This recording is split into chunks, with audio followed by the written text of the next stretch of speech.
유네스코 세계문화유산으로 등재된 전국 7개 전통산사를 조명합니다.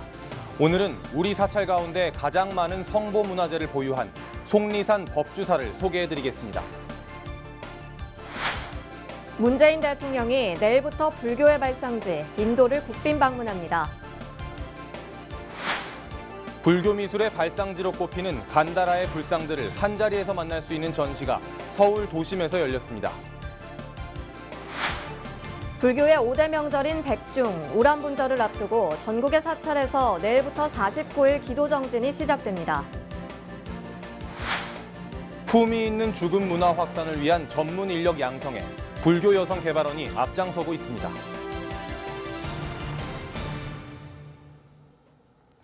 여러분 안녕하십니까? 7월 7일 토요일 BBS 뉴스입니다. 유네스코 세계문화유산으로 지정된 전국 7개 전통산사를 조명하는 두 번째 순서. 오늘은 충북 보은군 속리산 법주사입니다. 법주사는 우리나라 사찰 가운데 국보와 보물 등 성보문화재를 가장 많이 보유한 사찰입니다.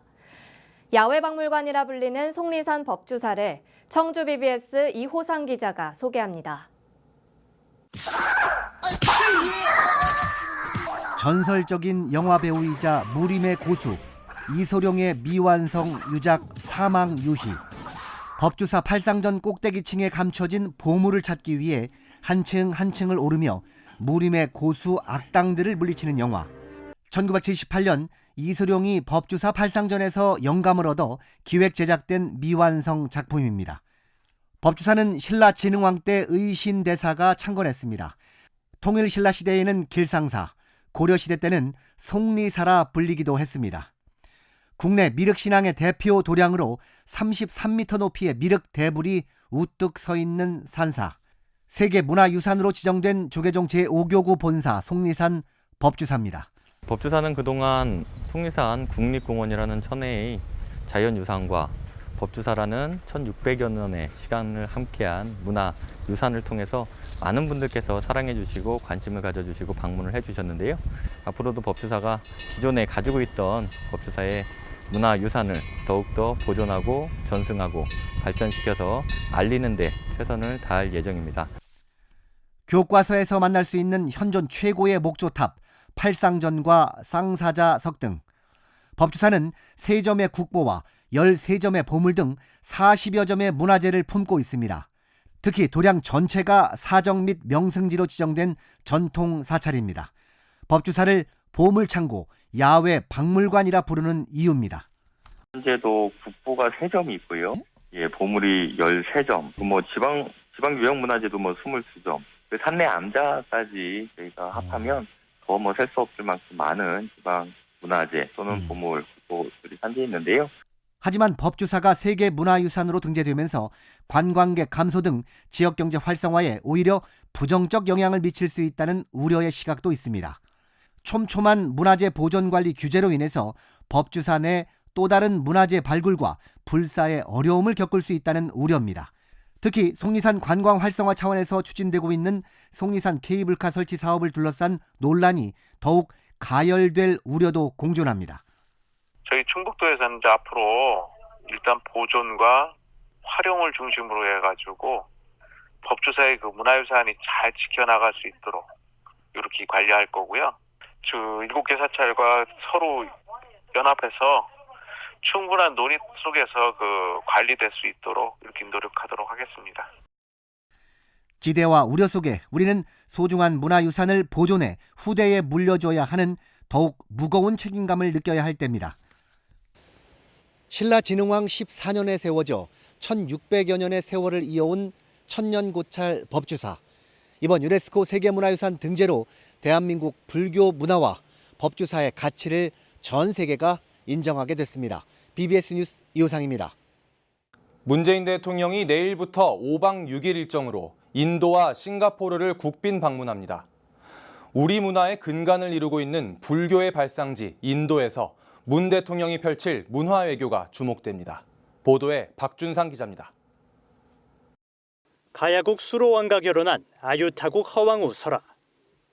신라시대 해초 스님이 쓴 왕호 천축국전의 주무대. 우리 역사 속에 살아 숨쉬는 민족 정신의 근원인 불교가 탄생한 인도를 문재인 대통령이 우리 정상으로 선 4년 만에 국빈 방문합니다. 문재인 대통령은 7월 8일부터 7월 13일까지 5박 6일간 인도와 싱가포르를 각각 국빈 방문합니다. 인도 방문은 문 대통령 취임 이후 첫 번째 서남아 지역 방문이며 5박 6일 일정으로 내일부터 시작되는 문 대통령의 이번 인도 싱가포르 순방은 대한민국의 글로벌 비전인 신남방 정책을 본격화하는 의미를 담았습니다. 경제 성장률 7%, 세계 2위의 인구대국 인도와의 정상 외교는 우리 기업의 시장 진출과 상생 번영을 위한 파트너십 구축에 초점이 맞춰집니다. 특히 문 대통령은 삼성전자가 인도 노이다 지역에 건설하는 공장 준공식에 참석하는데 국정농단 항소심에서 풀려난 이재용 삼성전자 부회장과의 만남이 예상됩니다. 인도 국빈 방문은 지정학적, 전략적으로 중요성이 높아지고 있는 남아시아 지역에서 우리 기업들의 진출 교부를 강화하는 데 의의가 있다고 하겠습니다. 인도가 우리 민족 정신과 문화의 근간을 이루는 불교 탄생지라는 점에서 문 대통령 순방기가 맺어질 문화 분야의 교류 협력 사업 내용에도 관심이 모아집니다. 현재 인도 현지에서는 K-팝을 중심으로 한 한류 문화가 선풍적인 인기를 끌고 있어 두 나라가 공유하고 있는 불교의 가치가 양국 관계를 한 차원 끌어올리는 매개체가 될 것이란 전망도 나옵니다. 이와 관련해 청와대 관계자는 문 대통령이 불교 문화가 한국 전통 문화의 뿌리가 되고 있고 이런 양국의 특별한 인연으로 다채로운 문화 협력이 이뤄질 것을 기대한다는 메시지를 전할 것이라고 말했습니다. 인도에서 문 대통령은 불교의 아임사, 비폭력을 현실 정치에서 실현한 국부 간디의 추모공원 일대도 찾을 예정입니다.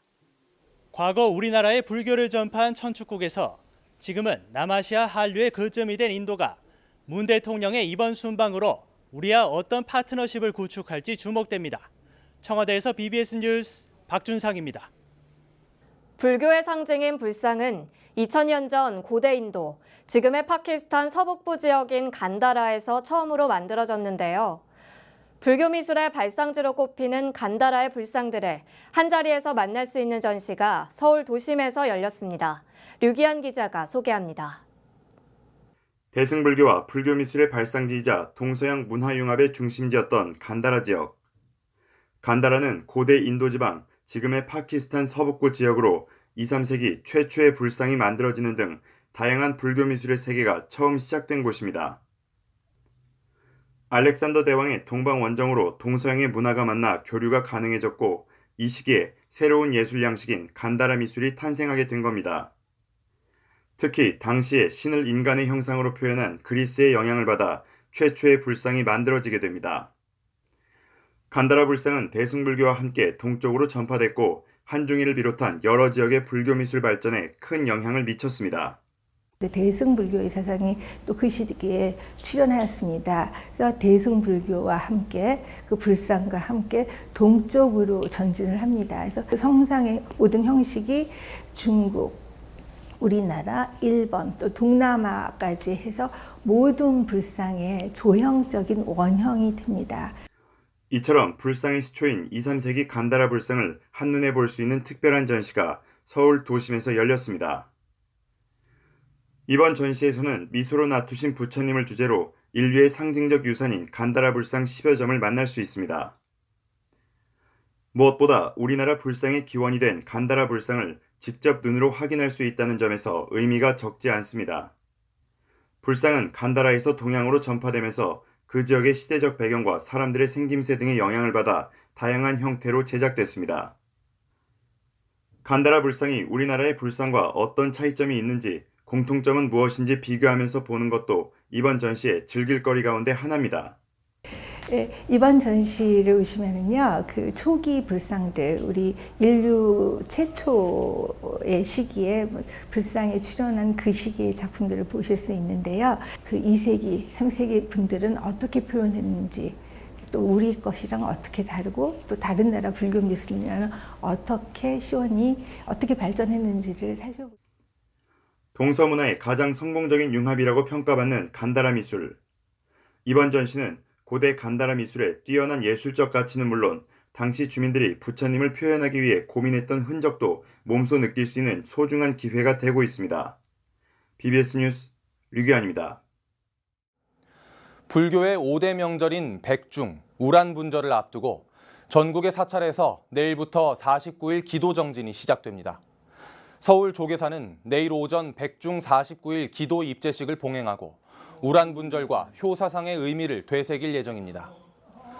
조계사는 백중 기도에 앞서 오늘부터 제4회 조계사 연꽃축제, 나를 깨우는 연꽃 향기를 개막해 9월 중순까지 연꽃 전시를 이어갑니다. 서울 봉은사도 내일 오전 백중 입제를 시작으로 49일간 지장 기도를 올리고 우란분절 기간 동안 대웅전 마당 등 도량 전체를 연꽃으로 장엄합니다.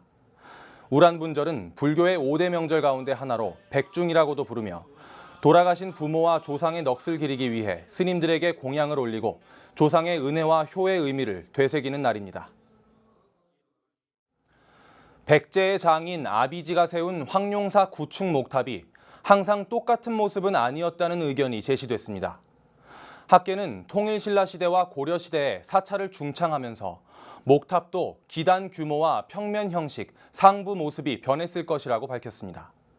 특히 이주헌 국립문화재연구소 연구기획과장은 국립경주박물관이 특별전 황룡사와 연계해 개최한 학술대회에서 황룡사 구축 목탑이 창건 당시에는 팔각탑이었을 것이라고 주장했습니다. 이 과장은 지금까지 황룡사 목탑은 사각 구층탑으로만 인식됐지만 처음에는 이원 구조를 갖춘 팔각탑이었을 가능성이 있다면서 그동안 공개된 보고란은 수차례 재건된 황룡사 구층 목탑의 시기를 특정하지 않았다는 점에서 문제가 있다고 지적했습니다. 어떻게 살 것인가의 문제 못지않게 어떻게 죽느냐, 즉 웰다잉에 대한 관심이 갈수록 커지고 있습니다. 무엇보다 품위 있는 죽음 문화 확산을 위한 전문 인력 양성이 중요 과제가 되고 있는데요. 불교 여성 개발원이 앞장서고 있습니다. 보도에 조윤정 기자입니다. 지난 2월부터 본격 시행에 들어간 연명의료 결정법, 일명 웰다잉법. 임종을 앞둔 환자가 스스로 연명치료 실시 여부를 결정할 수 있게 됨에 따라 품위 있는 죽음, 즉 웰다잉에 대한 사회적 관심이 갈수록 높아지고 있습니다. 이런 가운데 불교계가 삶의 아름다운 마무리, 웰다잉 문화의 확산을 이끌어갈 전문가 양성에 본격적으로 나섰습니다. 불교계를 대표하는 여성단체이자 10여 년간 웰다잉 운동본부를 운영해온 불교여성 상담개발원이 사전연명 의료의향서 상담 자원봉사자 교육을 개최했습니다. 사전연명 의료의향서란 심폐소생술, 인공호흡기 착용과 같은 불필요한 연명치료를 거부하겠다는 개인의 의사가 담겨있는 문서로 이 문서를 작성한 개인은 임종에 이르렀을 때 가족의 동의 없이도 연명치료를 중단할 수 있습니다. 보건복지부 산하 국립연명의료관리기관이 인정한 단체에서 작성된 문서만이 법적인 효력을 발휘하며 불교여성개발원은 올해 3월 사전연명 의료의향서 등록기관으로 공식 지정됐습니다. 불교적 단체는 제가 알고 있건 3개고요. 불교여성개발원이 서울 시내에서는 유일합니다. 그렇기 때문에 이제 그 불자분들이 불교여성개발원에 오셔서 사전연명 의료의향서를 쓰신다면 상담사가 필요하죠.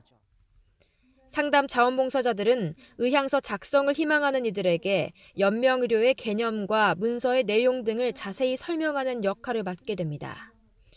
자원봉사의 역할을 하면서 이걸 받아오면 이게 어떤 국가에 도움이 되고 개인적으로나 사회적으로 도움이 되는가, 이런 것들을 여러분들이 개념을 확실히 알아야만 현장에 나갔을 때 힘을 갖고 설명할 수 있고. 교육에 참가한 지원자들은 웰다잉의 문화를 널리 알려 죽음에 대한 두려움을 줄여나가는 데 앞장서겠다고 다짐했습니다. 우리 삶의 마지막 부분에서 중요하기 때문에 아주 적극적으로 참여하고 있고 가능하면 봉사하고자 합니다. 존엄사가 중요하다, 이제 그런 생각을 갖고 있었고, 나 혼자만 할 게 아니라 이거에 대해서 봉사자로 나서야 되겠다 해서 관심을 갖게 되었습니다. 그래서 상담사 역할을 충분히 해서 도움을 주고 싶습니다. 지원자들은 이번 교육에 이어 오는 26일과 27일 열리는 사전연명 의료의향서 작성법에 대한 교육과 보건복지부에서 별도로 마련한 교육까지 모두 마치면 사전연명 의료의향서에 대한 공식 상담사로 등록됩니다. BBS 뉴스 조윤정입니다. 우리 사회의 갈등과 대립을 원효의 화쟁 사상으로 풀어보기 위해 출범한 기구, 바로 조계종 화쟁위원회인데요. 화쟁위원회는 우리 사회의 각종 이슈와 쟁점에 대해 불교적 해법을 모색하고 화쟁의 가치를 널리 알리는 데 기여했지만 이해관계가 복잡한 사안에 대해선 원론적 입장만 반복하는 한계도 있었다는 지적입니다. 조계종 화쟁위원회의 지난 8년간의 성과와 과제를 서일 기자가 짚어봤습니다. 우리 사회의 갖가지 갈등과 대립을 풀고 상생의 길을 모색하기 위해 지난 2010년 6월에 설립된 조계종 화쟁위원회. 서로의 차이를 인정하면서 모순과 대립을 소통시켜 더 높은 차원의 통합을 이룬다는 원효 스님의 화쟁 사상을 통한 문제 해결에 노력해왔습니다. 어쩌면 우리 사회가 어떤 이 화쟁적으로 문제를 다루고 풀어야 될 필요성, 이런 부분에 대해서는 거의 이제 거의 시대 정신처럼 와 있는 것 같습니다. 이런 것들이. 조계종 화쟁위원회가 지난 8년간의 활동을 평가하고 앞으로의 방향을 모색하는 자리를 마련했습니다.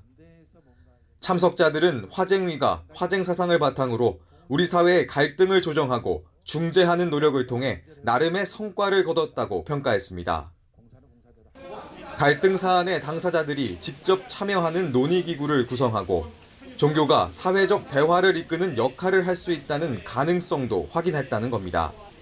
화쟁위원회 활동을 통해 우리 사회의 화쟁과 상생의 가치를 전파시키고 불교의 사회적 역할도 강화하는 성과를 거뒀다는 평가도 나왔습니다.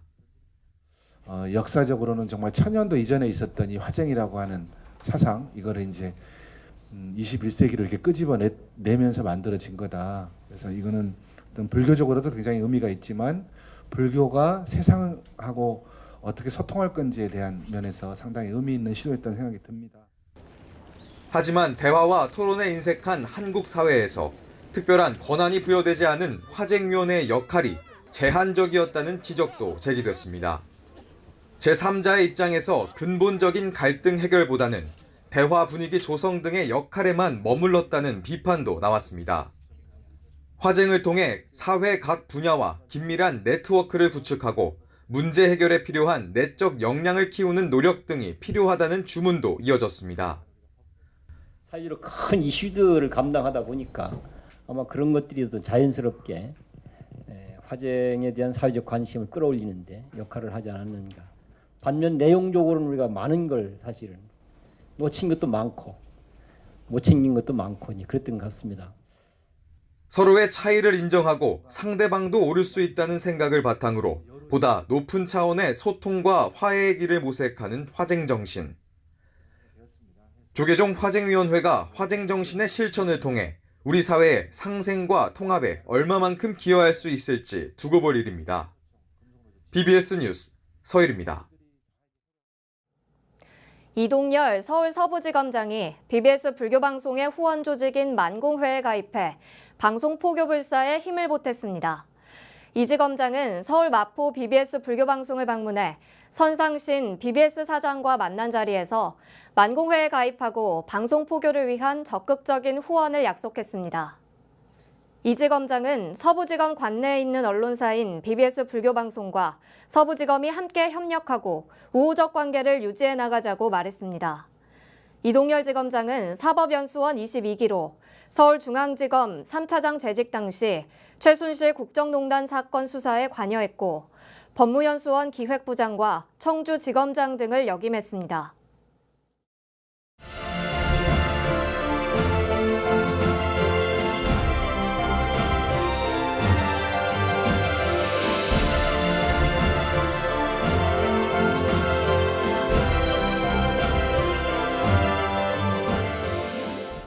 다음은 BBS 뉴스가 마련한 연중기획 보도, 불자열전, 우리 시대의 불자들 순서입니다. 오늘은 17번째 순서로 세계 최고의 사격 선수 출신이자 대표적인 체육인 불자로 꼽히는 박종길 문체부 전 차관을 정영석 기자가 만났습니다. 7, 80년대 아시아 최고의 명사수로 이름을 떨쳤던 박종길 문화체육관광부 전 차관. 박 전 차관이 국가대표 사격 선수로서 국제무대에서만 딴 금메달 수는 69개. 그야말로 세계 최고의 총잡이였습니다. 30년간 사격 선수로 활동한 박 전 차관은 불교가 지금의 자신을 있게 만들었다고 주저없이 말합니다. 모든 잡념을 버리고 나 자신에게 집중할 수 있는 그런 정신력과 힘을 주시죠. 그건 오직 부처님의 가르침밖에 없습니다. 제 자신에게 집중하다 보면 그 사격이 아주 좋은 그 성적이 나더라는 것을 제가 스스로 느꼈어요. 박 전 차관은 화려한 선수 생활을 마무리하고 1992년부터 4년 동안 사격 국가대표 감독을 지낸 뒤 2012년 런던 올림픽을 앞두고 태릉 선수촌장을 맡게 됩니다. 런던 올림픽 당시엔 선수단 총감독으로서 다시 한번 우리나라 체육 역사의 한 페이지를 장식합니다. 종합순위 5위로 올림픽 원정 사상 최고의 성적을 거둔 것입니다. 그 3일째 되는 날 새벽에 5시에 뭐 과일하고 가벼운 거 몇 가지 차려놓고 선수단 본부에서 이거 회장님하고 108배를 올렸죠. 근데 그 부처님께서 감동하셨던가 봐요. 그날 바로 금메달 3개가 나왔어요. 현재 대한체육회 경기력 향상위원장을 맡고 있는 박 전 차관은 체육계 지도자로서 후배 양성에 힘을 쏟고 있습니다. 박 전 차관은 최근 남북 간의 문화와 체육 교류 협력이 남북 평화 시대를 열어갈 중요한 과정이라고 강조합니다. 남북 화해에 체육계가 앞장서서 우선 종목 단일팀 언젠가는 이제 체육은 무조건 어느 대회나 단일팀으로 나가는다 하는 것을 보여준다면 이제 남북한 이제 국민들도 우리는 이제 하나다 하는 것을 뼛속 깊이 이제 느끼게 될 겁니다. 참 중요한 과정입니다. 조계종의 대표적 신도단체인 중앙신도의 부회장이기도 한 박 전 차관은 불자 체육인 육성에도 앞장설 것을 다짐했습니다. 불교는 정말 나를 바로 세우는 내 자신을 참 풍요롭게 하는 그런 훌륭한 종교다. 우리는 부처님을 통해서 나를 찾는 거다. 내 자신, 내 본심을 찾고 나를 찾아가는 그런 종교다. BBS 뉴스 정용석입니다. 불교는 생활에서 실천될 수 있는 수행의 가르침인데요. 이 시대의 대강백인 무비스님이 1년 365일 날마다 잊지 말아야 할 주옥 같은 불교 명구를 골라 책으로 펴냈습니다. 무비스님이 가려 뽑은 불교 명구 365등 주목할 만한 불설을 김봉래 기자가 소개합니다. 믿음은 도의 근원이요 공덕의 어머니며 일체 좋은 일들을 길러낸다. 의혹의 그물을 끊어버리고 애착의 물결에서 벗어나게 하며 열반이라는 최상의 길을 열어보인다.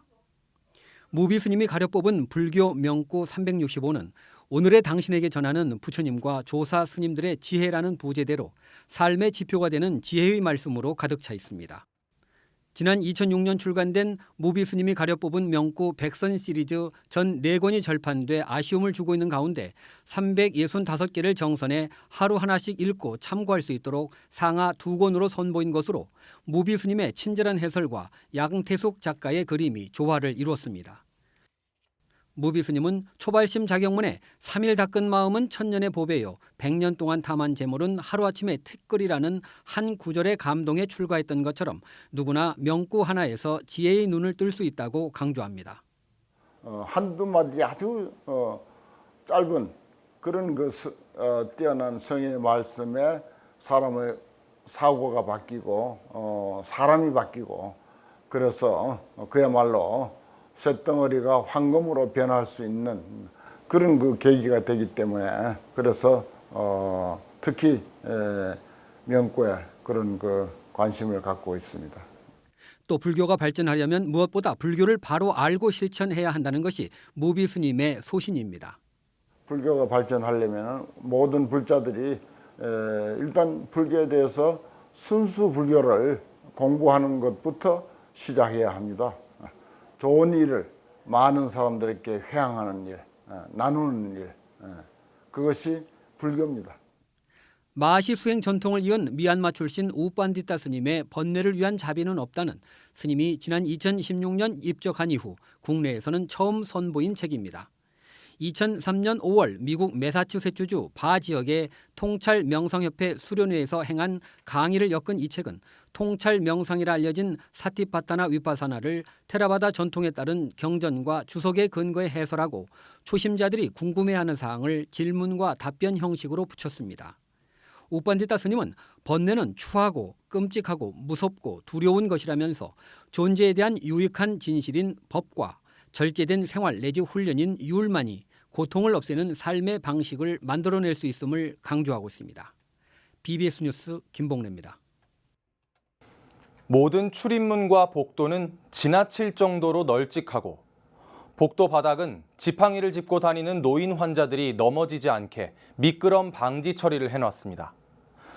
접수대는 2단으로 설치해 서 있는 사람과 휠체어 환자 모두 쉽게 접근할 수 있도록 했고요. 화장실은 문을 왼손으로 열 수 있는 곳과 오른손으로 열 수 있는 곳을 각기 따로 만들어 놨습니다. 일본의 한 노인병원의 풍경입니다.